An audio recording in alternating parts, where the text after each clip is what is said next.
starting to mount the attack. Gets the rhythm of the ball. It is a very good delivery. Any left-hander when it comes back into him. Execution. That's leg spinner. She's just. Imad Wasim की team में जगह नहीं बनती है, ना ही जो है इमामुल हक की टीम में जगह बनती है। अब किस पर्ची पे खेलते हैं वो मुझे समझ नहीं आता कि हम इतनी मेहनत से पाकिस्तान को सपोर्ट करते हैं, सब कुछ करते हैं, लेकिन एंड हमारा वही होता है इंडिया के साथ वर्ल्ड कप में कि हम हार के मायूस होकर बैठ जाते हैं। मुझे उम्मीद नहीं थी कि पाकिस्तान इस तरह बुरी तरीके से हारेगा।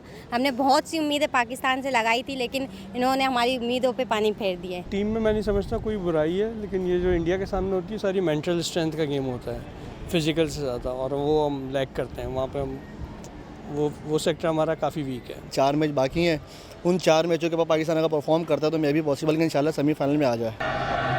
Is in fact outdoor Jasprit Bumrah today. Hit to so well so far. They've just tried to hit the hard links. We haven't seen them to do a lot with the ball. It's just basic discipline, channel, hitting the hard link. The footbox also has been a big problem for the Indian bowlers from this end, from the ground.